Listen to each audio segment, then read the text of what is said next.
So we're going to get ready to get started on our panel discussion about economic empowerment in the Black community. This is something that was near and dear to my father's heart. It was a passion of his. It was a preoccupation of his. And we are really grateful that we have such a wonderful turnout today to acknowledge and celebrate the life and legacy of Walter P. Lomax, Jr., MD, who was, as many of you know, an amazing physician, a philanthropist, a community activist, I would say, an investor, just an amazing person, a wonderful father, and just an amazing, amazing person. And so today, we are going to take the next hour and a half or so to really delve into this question of Black economic empowerment. And you know, there's been a number of really interesting articles that have been in the media recently that really look at how deep the problem really is in terms of wealth creation in our community. And we have three of some of the brightest minds who also had personal relationships and connections with Dr. Lomax to share both their reflections and remembrances, but also their thoughts and ideas and just insights on this question of Black economic empowerment. And so, again, I want to thank all of you for being here, and anyone who is in the listening audience. Oh, boy, here he comes. Okay, Mr. Kenny Gamble has arrived. So I can untuck his name tag. And so, Kenny, hey, oh, yeah, there's so many people here, he couldn't find a parking spot. So we're grateful. We have a wonderful panel who, as I said, all knew and respected. They knew my father personally and professionally, and so I'm looking forward to getting some great insights from them today. I have a bunch of my family who's here today, who I'm sure will help me out if I you know, go too far down the path that I shouldn't, or they're going to correct me or weigh in. But my brothers are here, Thomas, Bennett, and Charles. My mother is here, Beverly Lomax. My cousins are here, Sandy, Ron, and Ted. My sister Laura is here, and her husband Michael. So I am so grateful that everyone is here to, you know, just pay respect and pay homage and celebrate my father's life as so many things that I just referenced, but also as the founder of WURD, which is a wonderful legacy that allows us to keep his name alive and his spirit alive as well. I'm Sarah Lomax Reese. I'm the president and CEO of Word Radio. And so right now I want to introduce our panel. And to my far right, I don't think he needs any introduction. We've got Mr. Kenny Gamble, and Kenny Gamble received a major award yesterday from the Philadelphia Business Journal, the Minority Business of the Year Award, something like that. Yeah, Lifetime Achievement Award. Lifetime. Oh, that's even more. So let's give him a round of applause. So, you know, that it is well deserved, and thank you so much. I was kind of clowning you a little bit when you walked in, but I really appreciate you. I couldn't find a parking spot, that's what it was. So. I really appreciate you coming down. I know you and my father were very, very dear friends. Very good, yeah. So, and to my right is Susan Taylor, MD, and she is a dermatologist at the University of Pennsylvania School of Medicine, but she is, like my father, a physician entrepreneur. And so we're going to talk to her about her journey as an amazing physician and entrepreneur as well. And to my left is Keith Leaphart, who is also a physician entrepreneur. And so we're going to be talking with him. And he's a philanthropist. I mean, there's so many overlaps between philanthropy and healthcare and business on this panel, so very excited about that. And then on my far left is Steve Sanders, who is an investor and an amazing business personality and a previous personality on WURD, who used to provide us with amazing financial information on a weekly basis. So let's give our panel a round of applause.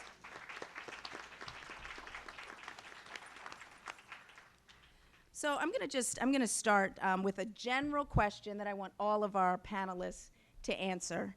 And as I said before, you all had personal and professional relationships with my father. And given the topic of Black economic empowerment, I want to start off by each of you offering a reflection or a remembrance about how he might have impacted you from a business or personal standpoint. And so do I need to pick someone, or does someone want to volunteer? I'll jump in. Okay, so Keith Leapart is going to kick things off. So for me, I always say Dr. Lomax was everything I wanted to be. He was an African-American physician. He was a strong business person.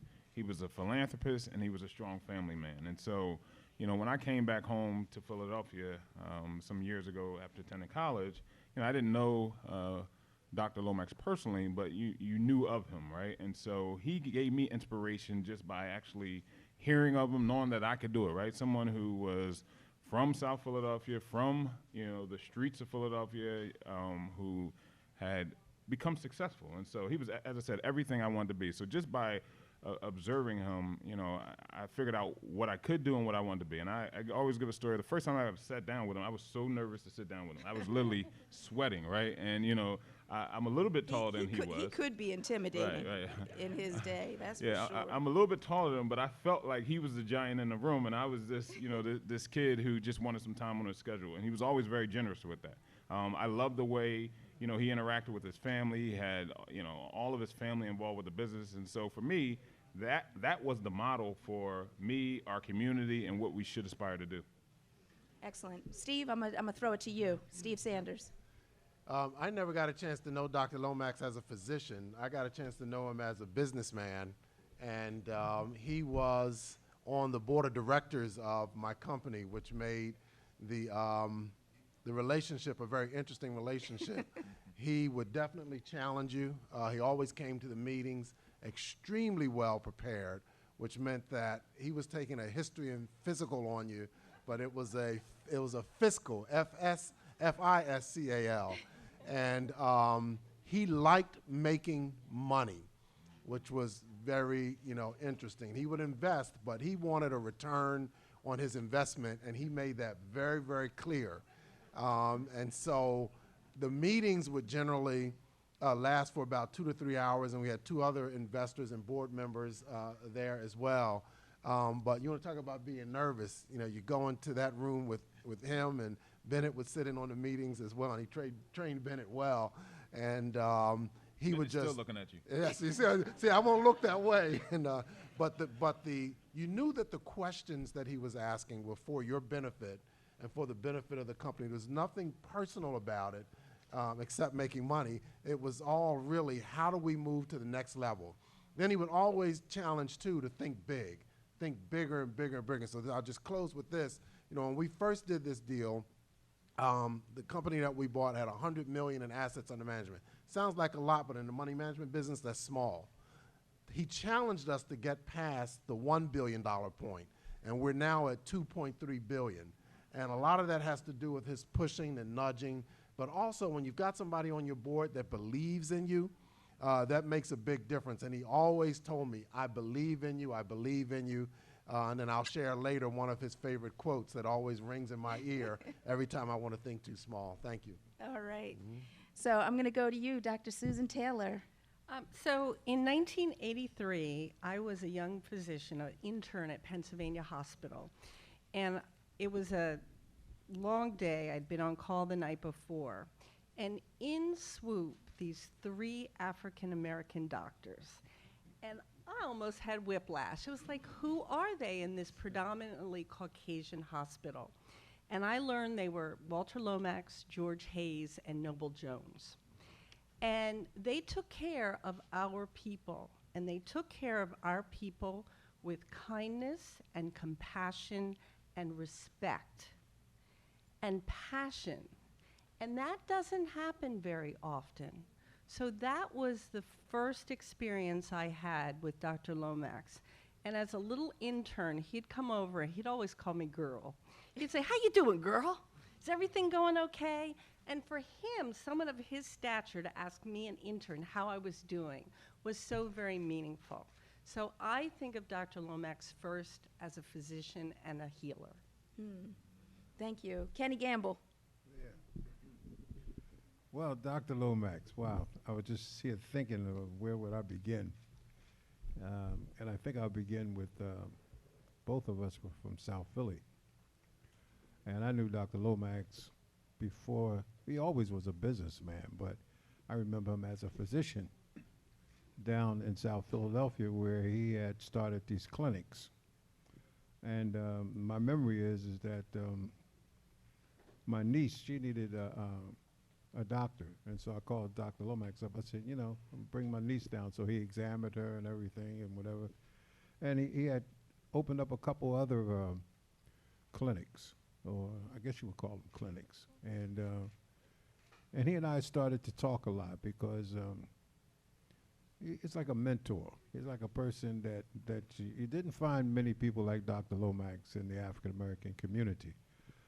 And I think you would look at it in a sense where the era when you had Sam Evans and you had Cecil Moore and you had all these people and Dr. Lomax kind of, he wasn't as old as Sam Evans. Sam Evans was 105 when he passed away, but Dr. Lomax was, I think, in mental years, I think that he had the intellect to be able to equate. Say, for example,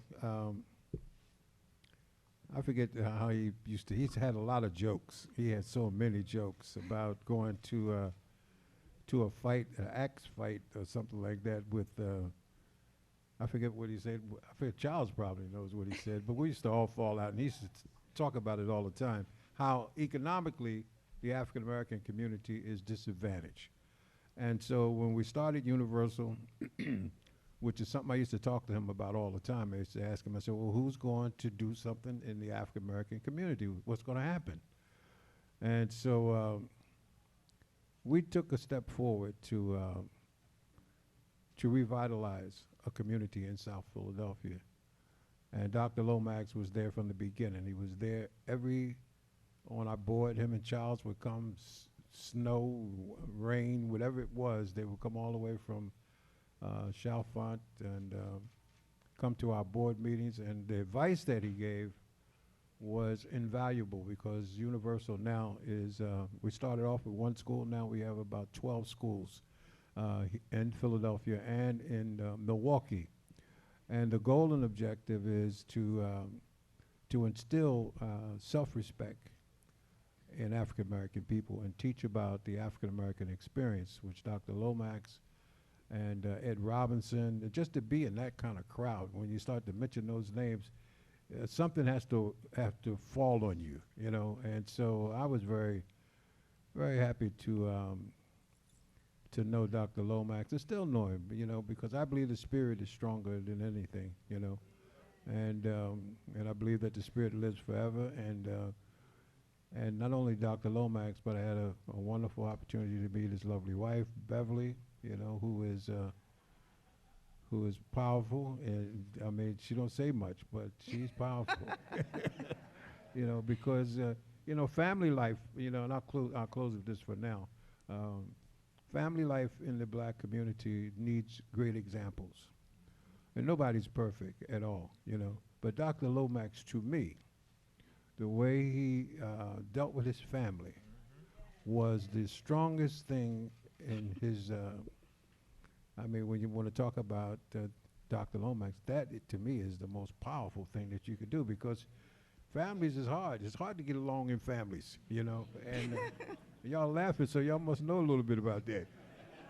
But I mean, somehow Dr. Lomax took a road, and Beverly, his wife, and his children, because they really were able to set an example for us in our community. I don't know too many other people that we can point to that's had tremendous success, number one.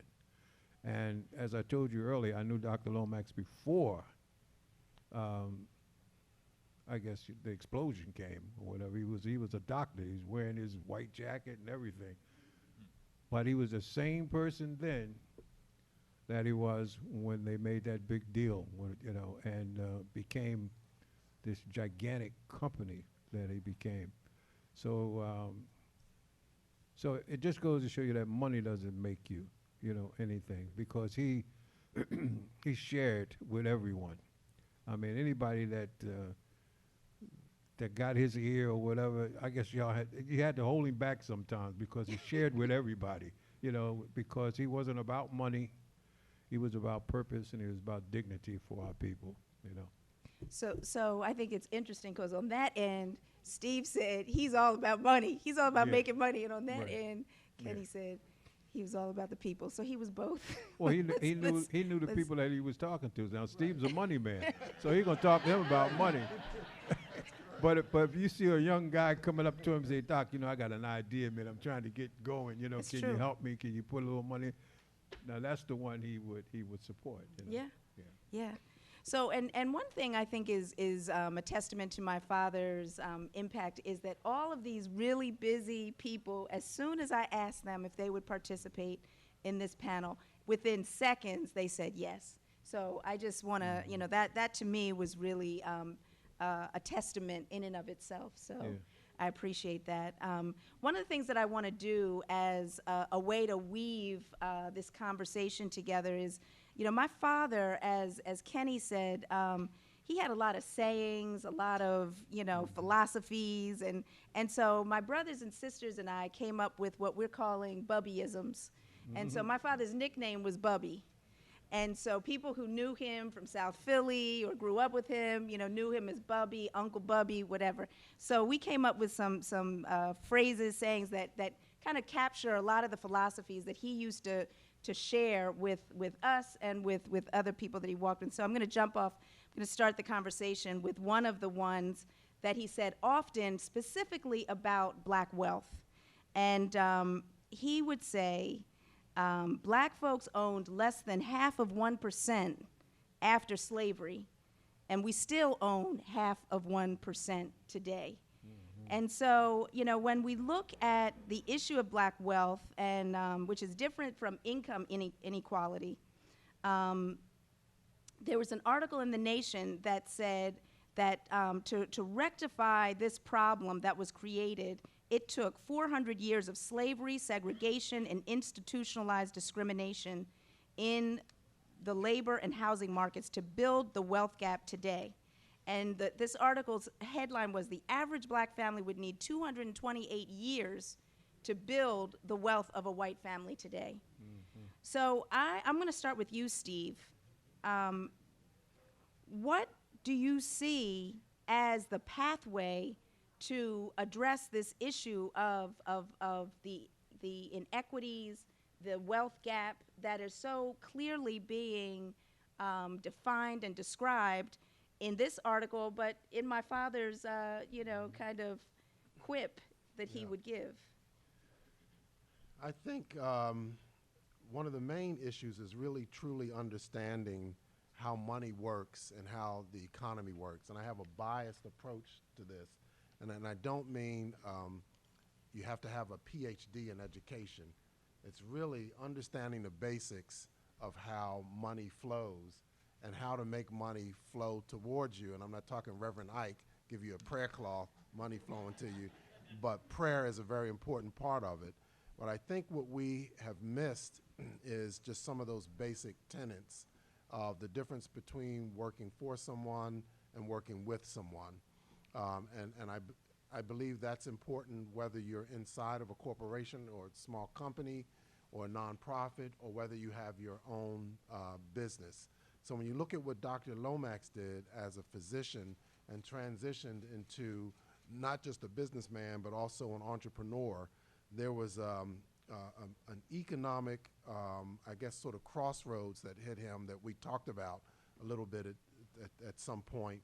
And it was like a light bulb went off when he had discovered kind of how do you do this? How do you transition from a profession to an opportunity to make money and be an entrepreneur? And I always wanted to find out more from him on that. And so one of the things he shared with me, a quote that he would always say to me every time he'd see me, was he would say, "Please don't let this harvest pass."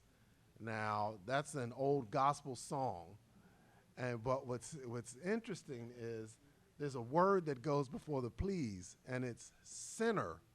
Please don't let this harvest pass. So when he kept saying that to me, I said, is he trying to call me a sinner or what? What am I doing? But I understood what he meant. And that basically meant there are opportunities, and this is how I interpret it, there are opportunities all around us. But what happens is we're so blindsided, and there's a lot of things that can keep us with tunnel vision today that we miss those opportunities. And then that tunnel vision also causes us to think too small. And Keith and I were just talking about that. He would always challenge us to think bigger than where you are. And so if he had not thought beyond where he was, he wouldn't have had that grand opportunity that Mr. Gamble talked about. And so then the last part he would always sort of preach on that was, don't be afraid of the opportunities in order to change, the economic plight. So we sometimes they're not external forces that are causing us to miss the economic opportunities. Those are internal forces. So we go to church on Saturday or Sunday, we get down on our knees, we sing, take your burdens to the Lord and leave them there, and then we take them all back from the altar and put them back on our shoulders and go back to work on Monday. So I found this freedom in Dr. Lomax. He wasn't afraid. He was fearless.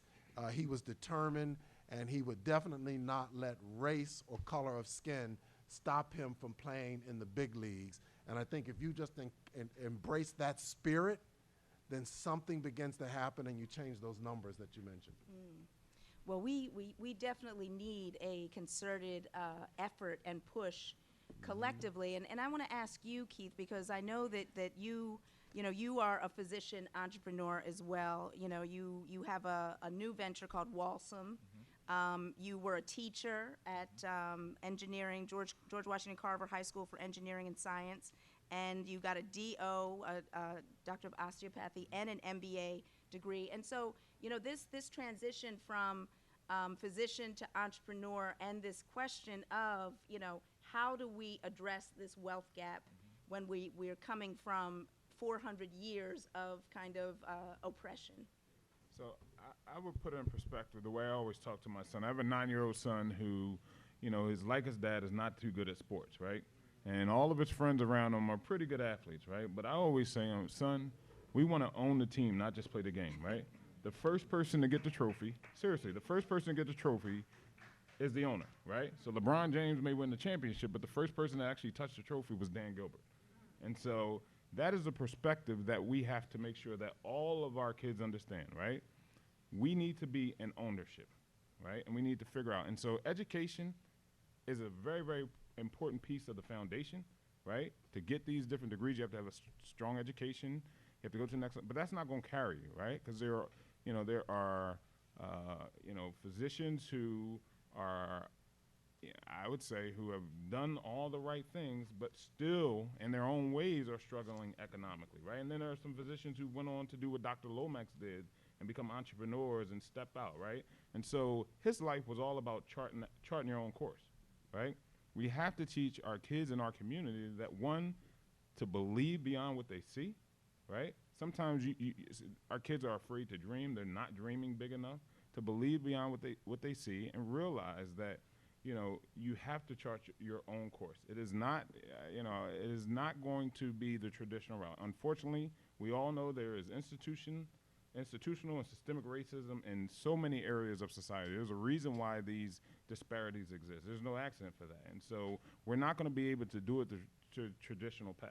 You see in the paper recently that the African-American women are the most educated group in America. So you would think, just based on that statistic, that they would be the most affluent group in America, right? So it doesn't work that way, right? So there's a principle of education being important, which it is, but also we need to be in position to take those skills and diversify. Mm-hmm. I just want to take a minute to acknowledge Councilwoman Janie Blackwell. I saw her come in. How you doing? Thank you for coming down, Council Lady. So I'm gonna turn to you, Dr. Taylor, because you started the Skin of color. You're the founding director of the Skin of Color Center at St. Luke's Hospital in New York, which was the first of its kind. You created a skincare line. You've been all over the world, you know, promoting these kinds of products. And so you too are a physician entrepreneur. And I wanted to see if you could talk about that paradigm shift that has to happen to go from being kind of a caregiver, a healing practitioner, to addressing how you build actual wealth. Well, the first thing I want to say is you have to begin with fundamentals. And to me, the fundamentals are to be prepared. How do you get prepared? Well, you have to have an education. So once you have your education, and it takes a lot of hard work and a lot of discipline and a lot of sacrifice, but then that puts you in a position where you're prepared, and you're prepared to seize opportunities that might come along. And you have to believe in yourself. So over the years, I was asked to participate on advisory boards for different pharmaceutical and cosmetic companies. And they would come to me and another small group of dermatologists and say, you know, we're thinking about doing a product line for people of color or for African Americans or hair care. What do you think we should do? And I sat back one day and I thought, well, I can do that. I mean, why am I giving away this knowledge? It just like dawned on me. So you know what I did?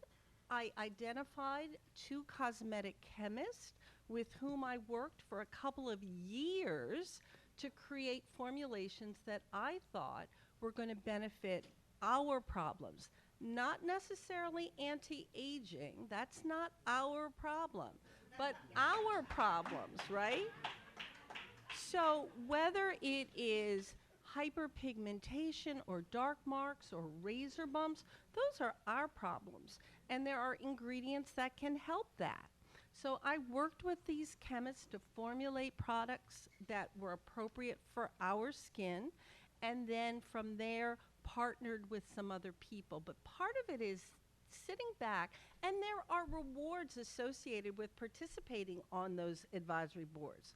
But you don't necessarily want to give away your expertise.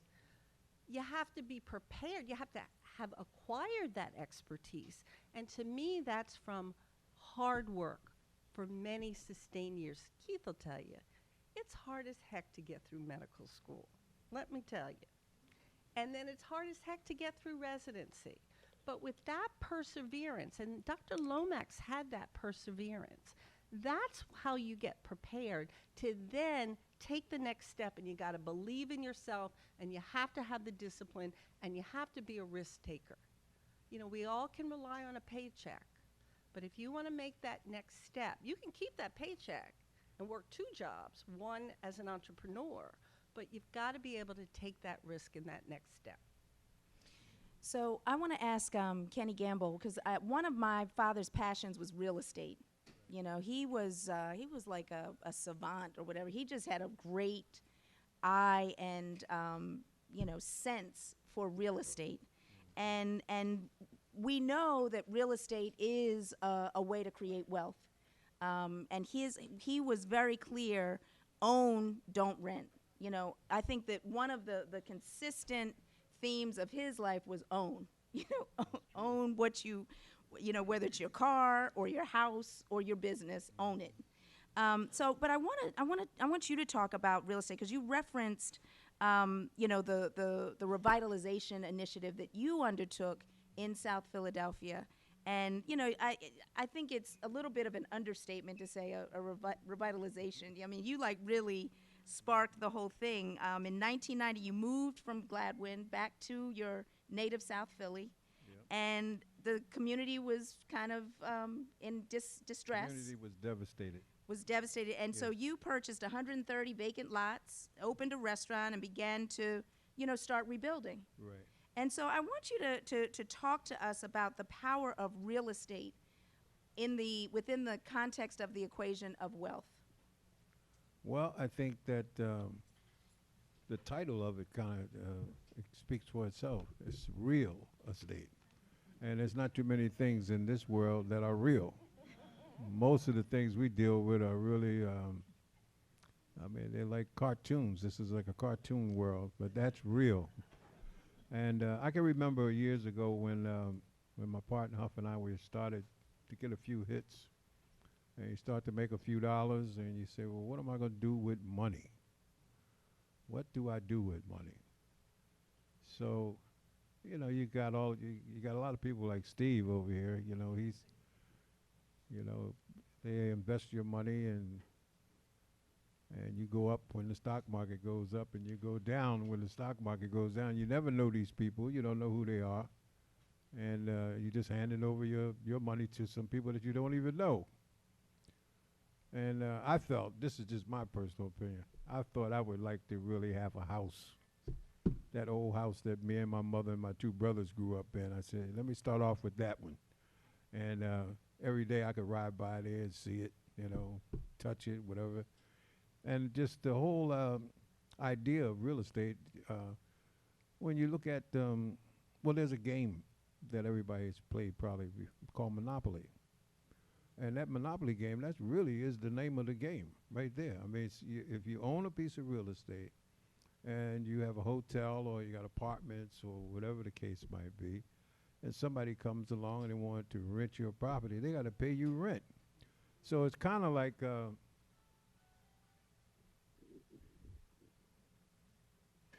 going to get this guy out of here.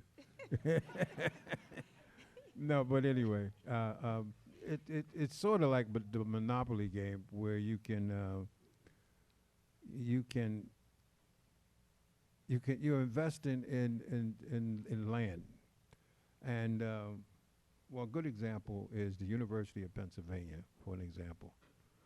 And there's an elevator in a grocery store on 40th and Market, and it shows like in 1860 something or whatever, it's way back there, 1800s, that the University of Pennsylvania basically only had 2 houses. And then in 1870 or something, they had 4 houses in their campus. And then in 1890, they might have had 20. And they bring you right up to today's where they basically control a whole area. So you have to look at it and say, well, what happened to the African American community and why is it being gentrified? Because most of our people were renting. They were renters, and they didn't own their homes or duplexes or whatever the case might be, because that kind of information has never been really taught in our homes or in our community. Dr. Lomax was a unique person because he had tremendous perception, you know, and he was able to buy some wonderful properties, and so he got some information from somewhere, you know, because I know in my family and in my neighborhood around 15th and Christian, I mean, that was a 99% African-American community, and no one, well, maybe 1 or 2 people owned their own homes. Most of the people there were renting apartments from Sam Sobel and Israel Silver, and they owned those places for generations, those families. They owned them for because I remember when we went back to buy up many of those lots and all of those abandoned houses, there's one guy, Israel Silver, his family had owned these houses for maybe 70 years, collecting rent. And the deep part about it was is a person would have like a 1-bedroom or 2-bedroom apartment there, and he was charging them $500-600 a month. And I used to ask him, I said, well, Israel, I said, well, why don't you fix the toilets? And, you know, you got, you know how the toilets being, you put a hanger on them or something like that, to, you know, to make them stop running or whatever the case might be. And this is what he told me. He said, well, you know, they don't have to live here if they don't want to. I said, okay, and he's right. Because you don't. Even in the projects, the Martin Luther King projects, people were paying $400, $500 a month for rent. So if you set a standard for yourself, you got to set a standard for yourself, and you got to be able to see yourself and make your neighborhoods a decent place to live. And that starts with getting up in the morning sometimes to go out and just sweeping the pavement, you know, and stop throwing chicken wings all over the street because you wonder why there's rats and roaches and all of that stuff in your neighborhood. That's because you eating pizza and you eat down to the crust and you throw the crust in the street. Or you got a bag of potato chips and you throw the bag of potato chips in the street. So we need a lot of personal community talk where we can talk to one another, just like we're talking right now. So Dr. Lomax, I'd say that he was one of our biggest supporters, and he gave strength. I mean, me and him together, we did a lot of things together because people, they respected Dr. Lomax, and a little bit of his light and shined on me, and we sort of played off all of that, and I think we got a lot done with Universal because that's what I'm counting on. I'm counting on Universal being an instrument that will teach our people, especially those ones that are successful, to stop running away from your people. Stop running away from our community because we're not going to go any place if you keep running away from yourself. Talking about you scared of them people. What people? It's just you. Them people.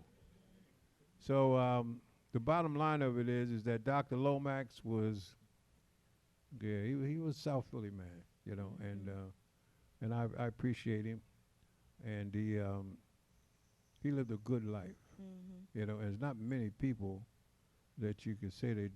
I mean, he gave his all to the whole thing, you know. So. Well, let me just jump in. This is 900 AM WURD Philadelphia. We are broadcasting live from the Free Library of Philadelphia, 1901 Vine Street. Please come down and join us. That was Kenny Gamble. We are here with a wonderful panel: Steve Sanders, Keith Leapart, Susan Taylor, and Kenny Gamble. One of the things, Kenny, when you were talking about people throwing trash, and so, Right. you know, one thing that I remember vividly about my father is if he saw trash on the ground, if he saw anything that wasn't right, he would Pick fix it up. Yeah, that's what I He do. wouldn't just step over top of it No. and keep them. He left things better than he found them. Sure he did. So that's something that is And definitely, Sarah, you know, one yes. thing too is that you can tell when you just ride through the different neighborhoods, okay, and you see maybe Italian neighborhood or even the Asians. You see the Asians, they get up and they sweep up. That's part of their culture. When you come to the African American community, we wrote a song a long time ago called "Clean Up the Ghetto," all right? And we wrote something on the back of it about the condition of the ghetto. The ghetto is a condition of the mind. It starts right here first. Trash and rats and roaches is in your head first. And then you go through the black community and you see bags, you see, especially in the wintertime when the wind is blowing, it's just dirt. Everything is caked up in the community. So there is no community. There is no working together. There is no, like you're supposed to have block captains and so forth, whatever. You're supposed to be able to clean up your own neighborhood if you got some kind of unity. Absolutely. One of the I guess significant legacies of my father is the Lomax Family Foundation and his philanthropy. And as you know, when he was alive, he was a huge contributor to Philadelphia and the African American Museum and Art Sanctuary and a lot of our cultural institutions. And so, you know, he had a saying: the reason you have two hands is one to receive and one to give. Right. You know, one to receive and the other to give. So, you know, that's a I think that's a mindset and that's a philosophy, because you can have a ton of money and you don't, you know, necessarily see the need to share it. So, you know, I have Keith Leapart and Susan Taylor, both people who can speak on this issue of philanthropy. Keith, you are what is your title at the Lenfest Foundation? Board chairman, chair of the He's board. the board chair of the Lenfest Foundation. So I want to see if you can talk a little bit about how philanthropy, you know, folds into this whole notion of wealth creation, economic empowerment. How are they connected, and why is it important? So I always tell Jerry Linfest, who of course is the founding philanthropist of the Linfest Foundation, you know, I love giving away his money, but it's even better making my own. And I think Dr. Lomax would, you know, speak to that as well. You know, he made the money to be in position to give away and help others. I mean, you know, when I was speaking the other day, that's what drives me in business, right? So the two are interconnected, right? My passion to be, I have no qualms in saying this, uber wealthy is to be able to help others. Because I've seen that our problems aren't political. Our problems are economic as a community. We've had, you know, we've had President Obama as a president. We've had multiple black mayors, state legislators. We've had governors in other states. We don't have a ton of political problems. We have a lot of economic problems, right? So we need to focus on, you know, building wealth, going back to that, which leads to philanthropy, right? And so the more that we can create Dr. Lomaxes, the more we're going to be in positions, one, to support our culture institutions, our universities, right, our education centers. We see so many of historically black colleges that are struggling because, you know, they don't have the endowments of some of these institutions. And so it goes back to being in position to give, right? And that goes back to being like Dr. Lomax, and I would agree with Steve, you know, unapologetic about making money, unapologetic about needing to make money, because, you know, you're born in this world and then forced to figure out how to live through life, right? You're born in this world, and at the end of the day, it's not free. We all know that. So, I mean, you know, for me, my passion as an entrepreneur, as a philanthropist, as someone who's in business, it is so important for me to create wealth, to be in a position to hire and fire, both, as I said, to hire people so they can feed their families, but two, to be able to support charitable causes. Absolutely. And I just want to say that I remember my father saying, you know, you don't just stumble into being rich. You gotta want to be rich. Absolutely. So it's I wanna be rich. It's an intention. I thought that was interesting because, you know, a lot of times it's like, oh, you know, I'll just work hard, but he was like, you got to be intentional about that kind of wealth in your life. And so, Dr. Taylor, talk directly about the Lomax Family Foundation. You were the lead consultant who wrote the report on the impact study that the Lomax Family Foundation did in 2014, 2015. So can you tell us what your findings were and what the impact of the foundation were? Well, I want to start out by saying that in regard to philanthropy and making money, to whom much is given, much is expected and required. Absolutely. So, and I think that in the African American community, we have a long history of philanthropy, but it's been limited. It's been limited primarily to our churches and institutions of worship, which is wonderful. And it's also been limited to our extended family and friends who have needed assistance. But I think what the Lomax Family Foundation has done is it has gone beyond those mechanisms that we as African Americans have used for our philanthropy.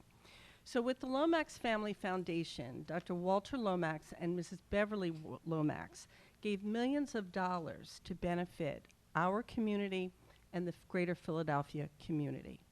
They gave out of their hearts, and there were three main areas that they wanted to impact. Number one was education, number two was health, and number three was the arts. So those were the three main areas. And there are some large organizations that we've all participated in and benefited from the African American Museum of Philadelphia, from Philadanco, from Art Sanctuary. They supported plays and festivals that we've all attended that may not have gone on without that support. In regard to education, they've funded scholarships, anywhere from scholarships for medical students to also scholarships to help children with learning disabilities attend special schools so those children could soar. And those were our children as well. In the realm of health, there are things that you don't even think about. So think about the incarcerated woman who's pregnant, who delivers a baby. They have given so that those women, many of those incarcerated women, our women, could breastfeed, could nurse their children in prison. That's pretty amazing. The children in Chester ranks like 387th out of the 388 school districts in Pennsylvania. Those aren't exact numbers, but you get the idea. So those kids are at risk. And there's a choir, the Chester Children's Choir, that is just magnificent. And the Lomax Family Foundation paid for transportation, a bus, something simple as a bus, to pick those kids up, pick our kids up from school, and take them to choir practice. Often the parents didn't have money for transportation, they didn't have cars. This bus picked these kids up and safely took them to choir rehearsal. And on the weekends would drive around and pick up the kids and take them. So imagine the impact of young kids or incarcerated women, that seemingly small programs can be life-changing. For the incarcerated women, they looked at the rate of recidivism, and it was incredibly low because those women were given a helping hand. So what was amazing to me was not only was there impact in our communities, there was impact on so many different levels in our communities. So in the 10+ years that the Lomax Family Foundation has been in existence, that foundation has touched the lives of most, I would say, most people in this metropolitan area. So I want to thank the Lomax family for all of this wonderful work. And